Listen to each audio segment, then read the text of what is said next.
How are you all? Good to see you here. As you can see, I've got Westy in the background here, known as Kevin West, for those people who don't really know his real name. But he is the junior head coach for Hong Kong University's Sandy Bay Rugby Junior section. That's right? Correct. Yeah. But he's also got a lot of experience training not only kids but also adults, and he's also been been training the Irish women's team and also the Hong Kong women's team as well. So no further ado, Westy. Okay. Thank you. Welcome. I will start to saying that my comfort zone is inside the white line, not in front of a camera. However, we'll do our best. Yeah, that's all right, man. That's all right. I'm the same. I wing it throughout this whole thing as well. So the reason why I asked Westy on the show today was because what I strike really deep to the core with Westy and how he trains is that he empowers kids on the field. My son's been playing rugby, and you've seen my son Benji for the last few years. And he's been in rugby since under fives. And what I found with Wesley was that his empowering context when he trains kids, and that really blew me off the park because it really is something that not only I took away as an experience and to learn from, but also a lot of parents and how they coach and how we bring up our kids. So, like I said, I'm really privileged to have you on the show, man. And I'd love to sort of, give everyone a little bit of an insight and a background. I've already told them a little bit about you already. And I'd love to be able to hear more about you and, and what brought you to Hong Kong. Yep, right. Well, Kiwi. So played rugby, and I actually finished playing rugby quite early and got into coaching. So I coached in New Zealand. Then I got an opportunity to coach in Ireland, and I coached in Ireland for 16 years. Then an opportunity came to coach here in Hong Kong. Someone who I coached in Ireland said I'd be an ideal fit for this position, so I came out to Hong Kong, and that's 10 years ago now. Wow, 10 years you've already been in Hong Kong? Yeah. Flies So by. it does fly by. Yeah. I'm not one of the newbies at 5 years, and I'm not here 25, 30 years either, so I'm sort of somewhere in between. In that limbo. Yeah. And how long have you been at Sandy Bay for? When you first came to Hong Kong, what was your first jobs? What was your roles? First came to Hong Kong, I was at football club. Okay. So as their first director of rugby, and then we restructured, and I moved out of that, and then I've pretty much always worked with or for the union during the course of my period here as well. A lot of it in coach education. Some of it in coaching, so as you said, the National Women's 15s, the National Women's 7-side, and then for the last 3 or 4 years, somewhere, everything runs into one after COVID. I've been at Sandy Bay, looking after their junior program. Juniors being 6 years old, 5 years old through to 18, boys and girls. Okay, so you've been doing the youth, the minis as well as the youth. Yeah. That brings me to my first question. What do you sort of see the difference between training the minis and then also training the youths, and how do you sort of train them in a way? Is there a different way of training them? How do you sort of look at that? It's a little bit. I think the minis is more holistic. And youth, there's a few more technical points that they need to establish, and they're also getting to the stage where they're going from participation to competition to specialisation, I suppose. Minis don't know. Minis I don't want. I personally don't want a mini rugby player only playing rugby. I want them to be doing lots of other sports. And how we coach them is with the mindset that I'm not trying to make the player the best under 8-year-old and the team the best under 18. I'm trying to make them the best 22-year-old. So there's a long-term approach to it. Okay. Wow, that's really cool. But I'm sort of trying to sort of imagine how that would look. You know, you got this under 5, under 6-year-old, and you want to coach in the best under 22-year-old. Yep. Do you sort of break that We down? would break it down. I'd have a curriculum that we want to work through for each age group, so that we are overlapping and overlaying. But also, it's a big part of the philosophy. It's about development and correction to help the child's development, rather than critique. So I'm not turning around and saying you're not working hard enough to get to that ball. I'm turning around and saying, look, this is what you could do, it will get you there quicker. Or I'm saying, how do you think you can get there quicker? So like it's a learning environment, I suppose. That's really where I'm coming from. That's a really good statement, because one of the things that I've noticed, you know, as a coach of my under 5s, and he's also been playing soccer as well, and you know, at Sandy Bay, you know, it's a family club, it's a volunteer club, right? And whereas the soccer is, you know, you've got paid coaches, they're all qualified level 1, level 3, or whatever that means, and it's quite interesting to sort of see the coaching style between, you know, as a parent and you know. You know, and me included, is that, you know, we don't have the same skill set as what this, you know, this level 2, level 3 soccer coach has. And you know, one thing that I've been guilty of in the past as well, and you know, in with other parents as well, is like giving critique to an under 5 or an under 8 or even an under 12. You know, in a way that, you know, it feels like, you know, personal. And it's not personal. No, absolutely. It's a hard skill. Yeah. So is there any sort of tips that you can sort of give? I mean, one of the things that I had was like, I remember one thing you said to me when I did the level 1 course, is the word don't.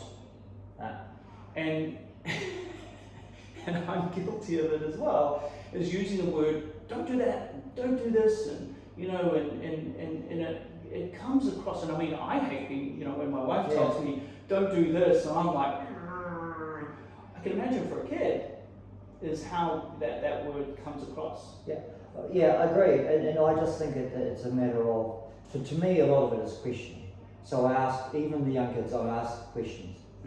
Okay, what would you do to achieve that? What are you seeing there?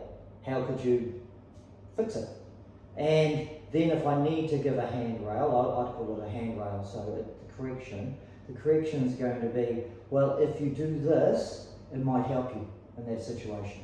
I'm not even coming across and saying necessarily, I know the definite answer here.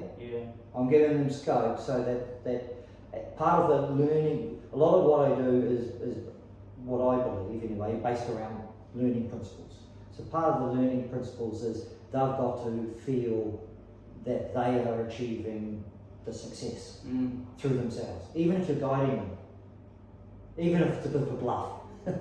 But the fact that they are feeling they have some control over that success, then they're going to learn that, and B, they're going to try more things. If they're scared to try things, then you stunt their growth. You wouldn't want your child in a classroom not to try a maths problem, or not to try to draw something, would you? Because they're scared it's going to look ugly or it's going to be wrong. I would agree on that. It's like, you know, if you penalise the kid for getting it wrong, then they don't want to try it again. And I think there is, like in minis particularly, there's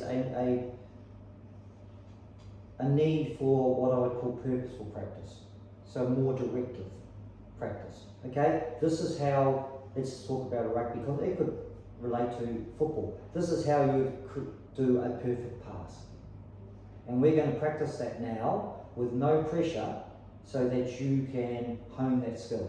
Now I'm most probably going to do that for a very short period of time, because the nature of, say, football, rugby or otherwise, they are invasive games, so there's a defence. So the real key is being able to adapt that skill in the given moment. So how I would do a perfect pass, the chances are I get to do that in a match are very minimal. I need to know what the functional movement is and skill is, but then I need to be able to adapt that skill so that I can, we've talked about this before, so that I can access success in a game. And by accessing success, I want to do more. Okay, so it's like you know, they monkey see, you're passing it, Yep. and they monkey do. And then you've got to structure something whereby they can incrementally practice that in a game type situation. So it might not be immediately it's a game, it might be what I call an action zone, which is a very small sided game. 1v1, 2v2, but there's a defence involved now. It's like so purposeful practice is 1-3-0. I have no defence. Yeah. Then I go to a mini game, and that's 1v1, 2v2, 3v3, 4v4. Then I take it to a wider context, a bigger game. But a lot of my games would be constrained games. If we've been working on passing, then the game's going to be designed with constraints. That means there are going to be a lot more passing and a lot more decisions around passing.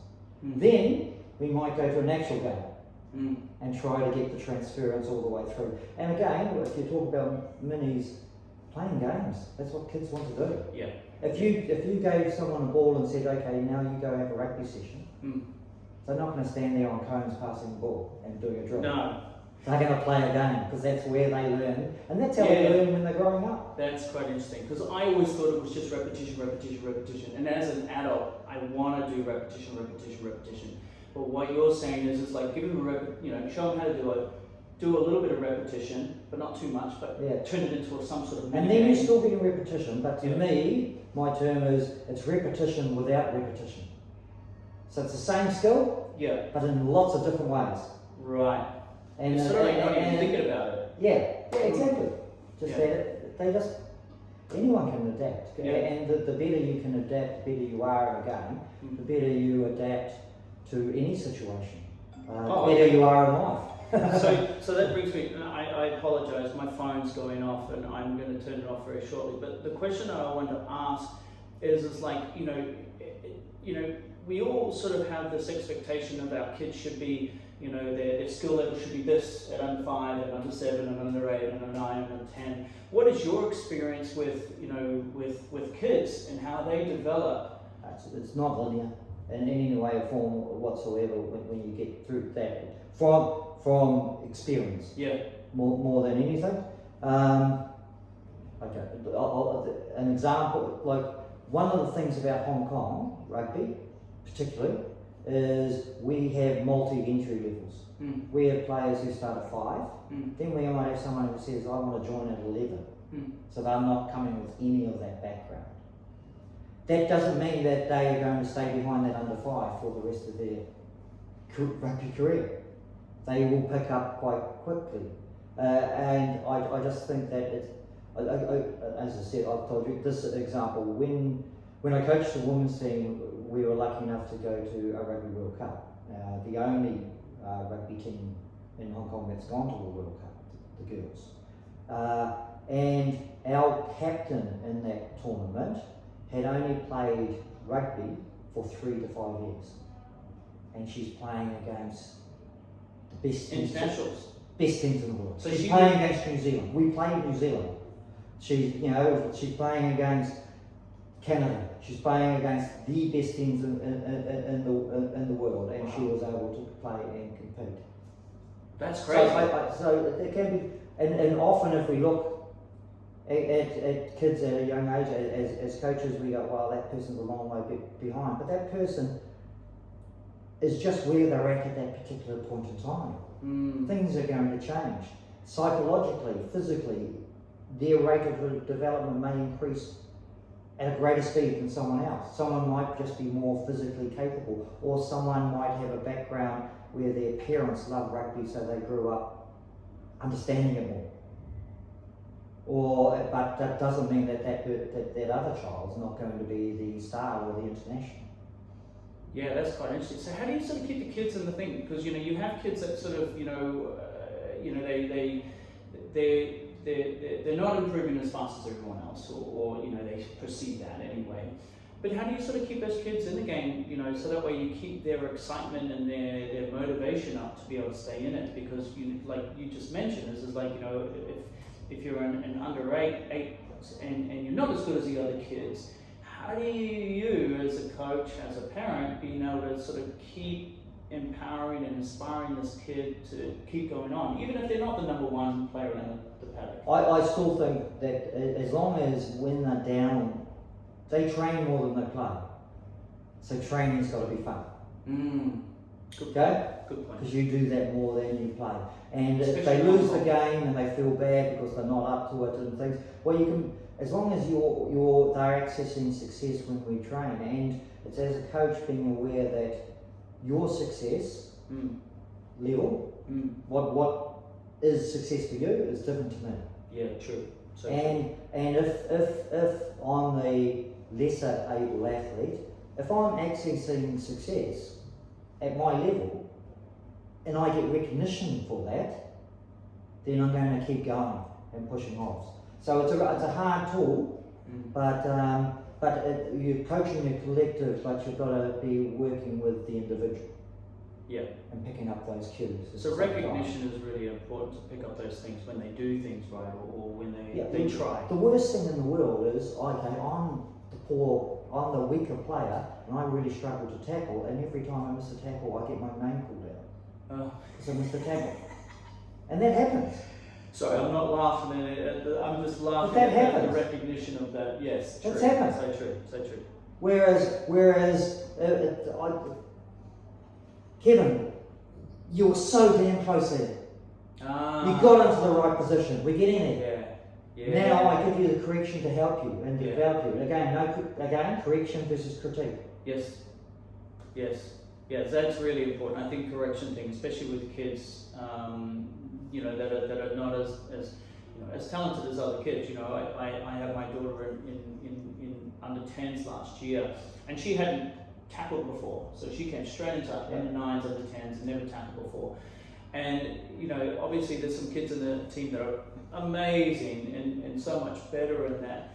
And so I think as a father, you know, you sort of look at that and you go, oh, she could be just as good as little, you know, still such and such. And I think that, you know, I'm glad that I know that now, because now I'm going to coach from that. Okay, well, what has she done well and had gotten closer to the end result, which is it's hard because like as someone who my career is coaching, so that's how I earn my living. I have 2 sons, and growing up it would be very, and in fact I struggled with this. I went through bouncing around how I handled things. I could either provide critique and too much correction, technical stuff. Yeah. But we got to a situation where we understood the only thing that was important was effort. Yeah. I didn't care whether they made the team, I didn't care whether they made mistakes. If they wanted feedback, they could ask me, but we would certainly circle around what the effort level was at in that particular game. And it would be, like I actually got to the stage where I said, okay, you can either have dad now or coach in terms of feedback. And it was their choice. So which was harder, dad or coach? Coach. Coach in that situation. Oh, that's good. So, yeah. And again, going back to the weaker child, there's so many examples out there. Again, I'll throw in another story. When I was in Ireland, I was coaching at a school, Black Rock College. There's a senior cup and a junior cup in Ireland. They're the 2 biggest tournaments. The senior cup gets something like 26,000. The junior cup, which are 15, 16 year olds, get somewhere between 12 and 15,000 at their games. Oh, huge. Okay. Wow, that's massive. Huge. That's a lot of pressure too. It is a lot of pressure, but Brian O'Driscoll was at that school. Now Brian O'Driscoll is Lions captain, one of the most capped rugby players in history. He's the highest try scorer in Irish history as well. Yeah, legend. Yeah. Legend. He didn't make the junior cup side. He wasn't good enough. He didn't get selected. There you go. Brian the parents or everyone else had selected written him off. That's awesome. Yeah. Okay. And so so that's a perfect example of it doesn't matter where your kids are, athletically, in their sport or so forth, is that they can still succeed later on. And it's also the responsibility is on you as a parent, isn't it? Why is your child playing? Is your child playing? What are the reasons you want them to play? Like, do you want them to play to be an international? Yeah, it'd be nice, but really that's not it. Yeah. And sometimes as parents we need to keep reminding ourselves that. Well, you said before about your coaching to a 22-year-old. I mean, I went straight to, he's an international. Yeah. But what did you mean by, coaching to a 22-year-old? Are you sort of just coaching to be a 22-year-old human being? Yeah, I think so. And that from a rugby's perspective, I'm coaching so that they are comfortable staying in the sport. Yeah. Because I think there are so many benefits from being in the sport. So that I think that's quite important. I think there's so many benefits from still being active in sport, full stop. But I also believe there's so many benefits from being still involved in rugby at that age group and thereafter. What do you think are the benefits of playing rugby that sort of relates over to life? Because a lot of people sort of say, rugby is great to grow your to develop your personality. It's great for the community. What are your sort of give me the top three? It's hard to nail to top three. I think community is a big thing. And I know this because I've travelled around and I've coached people who have come from other countries. I know this because one of my sons is in another country at the moment. If you're involved in rugby and you end up somewhere and you join a rugby community, you don't get teammates, you get friends. And the way that to assimilate in another country is fantastic. Yeah, true. Okay, I think there's something about rugby that requires a real selflessness in terms of a team working together, and I don't know whether that comes with a lot of other sports, and the reason being is that I, as a player, am completely reliant on you to a certain degree for my physical safety. And you, as a player, know this, and so you do all you can to help me. Sort of thing. And because of the complexity of the sport, if we lose or if we win, we both know it's not down to me or to you. It's a collective thing. It's down to the collective, or it's down to luck, or it's down to something like that. And that will lead to, the physical safety thing might put people off. They say, well, that's my problem, the contact. That's why my children don't play. That's why I think it's very well coached. B, been through some thought about that. I think it's important to have some sort of physical contacts as you grow up. As we build immunity in life with kids, The resilience. you build the resilience immunity. So like a cold or something like that, like COVID. If you've had COVID, you've got greater immunity. Yeah. If you've had exposure to physical knocks and contacts, then later in life you're going to have, I think, there's a greater chance that your body's going to react better to a situation that you might be put into. Falling down the stairs, a stage collapsing, someone banging into you and knocking you off stride. You build a degree of physical conditioning and memory and immunity around that, which I think is also an important thing. There's a really interesting article I read that said one of the precursors for a long life is grip strength and leg strength. Because as you get older, you fall more often. And if you fall more often, the likelihood is you break things and your health deteriorates. And so the strength and contact, I think that sort of correlates to rugby. Correlates to the work you do in this place like this. Absolutely. And just to sort of finish on that one is like, I always thought when I was a kid, when my kids were growing up, the first time they got a scratch, it was like death, right? Whereas, now my kid gets a scratch and my son, he's just like, and he's like, okay, well, where's the Band-Aid? Because he's had scratch after scratch after scratch. He's grabbed his knees up and knees up and knees. I remember his first hit in rugby, and it was a good fair hit, and he got up and he cried. But then, 5 minutes later, he got over that, and then he went back on there again, and he continued to play. And now, I think it was under 9, so now he's under 13s now. 4 years on, he's resilient to those knocks, and I think it does build a certain level of, like you said, a certain level of immunity to, when you do get scratched, when you do get knocked. And one thing that I have noticed, when you watch, I'm not putting soccer down, I'm just saying this is like, when you see soccer, it is not as physical as rugby, yet when they come off the field in rugby, they're all shaking hands, the two teams will come together. There's an innate, inbuilt respect thing in rugby that's just passed down through the years. It's just what happens. I think that's not necessarily always there in other sports. We call the referee sir, or referee. We don't call them you effing blind. Well, sort of thing. So, it's just built in.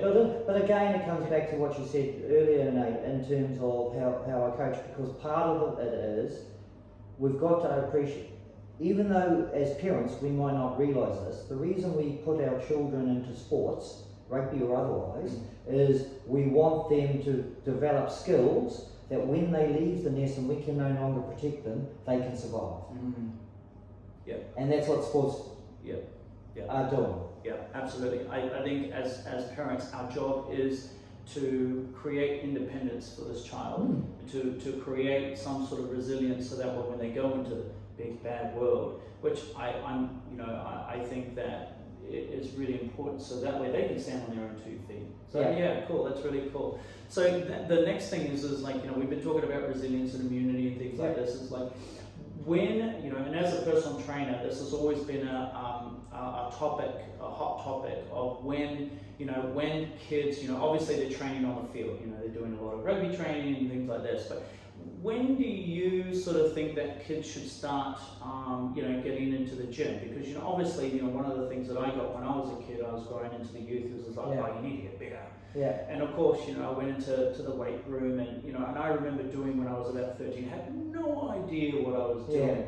And I remember hurting my back. Now, whether it was, and I can't remember whether it was in the gym or whether it was on the rugby field, but I had to take some time off. And, now what I know, in the times of, elite strength and conditioning, the elite, the way we have physios and massage and stretching and things like this we can do naturally for us to develop as human beings.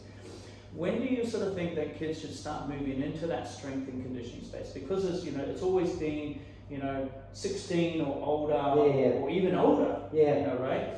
You'd know better than me. There's lots of fallacies around strength conditioning, stunting growth and things like that. It's all proven as absolutely rubbish. Absolutely. Sort of thing. And I think I certainly think that once they get through the puberty years, or that got through that they should be doing something. Body weight or otherwise. I think my son started at 14, but he started with a broom. It was all just about functional movement, so that he could, when he did do weights, and he moved on that relatively quickly, he could do those in a safe way. And I have again another story. I just told a story. I have at the same school, Black Rock. I had a 14-year-old came in from Russia, who he ended up playing professional rugby and captaining Russia for a long time. So he was a bit of a groundbreaker for Russia. So 14, and he told me he'd been doing weights for 4 years. How old was he? 14. Wow. But he could lift more than any 19-year-old. Yeah. But he was also functionally movement, he was beautiful to watch. Yeah. He was balletic Yeah. in terms of what he did. Yeah. It wasn't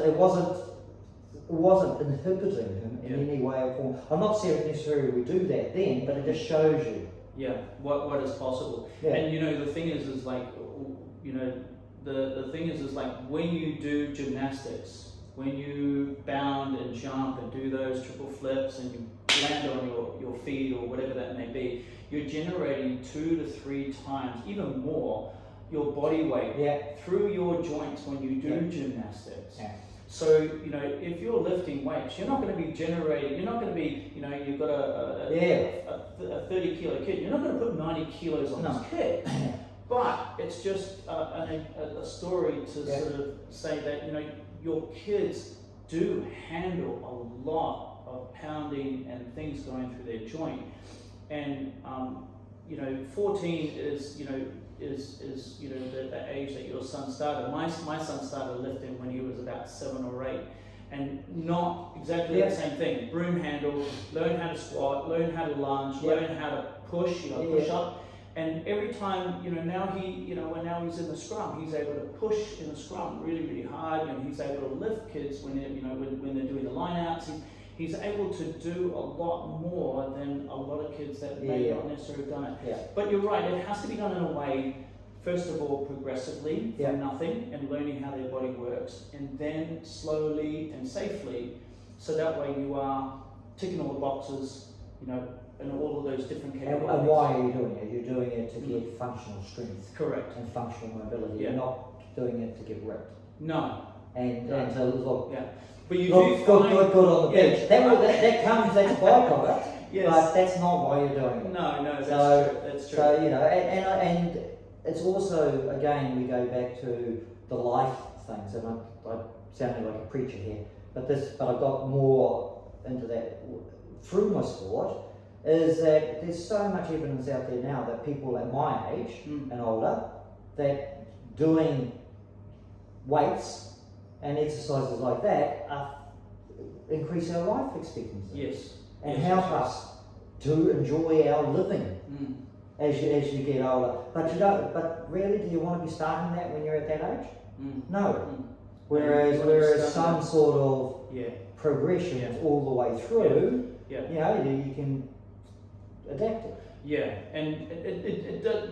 But just to be clear, it's never too late to start. Yeah, I know. Yep. I had this paper. It was like done on 80-year-olds. And they did a weight training program with them, and within a 3-month period, they increased their strength by 300%. Yeah, I'm not surprised, because So even though yes, it's better to start earlier doing them than later. There is still that possibility of I always say sort of reversing the age process of being able to do that.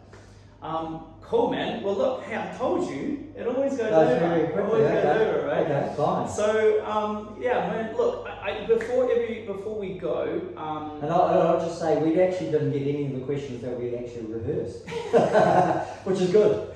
So it's all very organic. So look, I just want to say thanks, man. I appreciate you being on the show. Thanks for having me. And thank you for all of you being to watching, and I hope you got something for yourself. As I said, Kevin is the juniors head coach of HKU Sandy Bay Rugby. And if any of you out there are looking to get your kids into rugby, how would we go about finding, how would kids and adults find out how about joining rugby if they choose to? All clubs will have a website where you can join, or you can find out what training times are and just turn up to start off with. I think one of the problems in Hong Kong is people don't think it's accessible. It's actually more accessible than it is, both in terms of joining the club and coming in when you know nothing. Because there's someone else there that knows that, and we have a lot of experience of doing that. Yeah, that's true. So if you're interested in playing rugby, you can like down below, you can just share your comments below, and then what we'll do is I'll put the website in there too. So that way you can click on it and get involved. I know that on a Tuesday and Thursday night, we've been running touch rugby down at Aberdeen, And so, you know, if you want to just come down and throw the ball around and learn a little bit about the game, we welcome you down there. And yeah, so thank you so much, man. Appreciate your time. Thank you. No, I appreciate And it. till next time, Thank you. have a great weekend.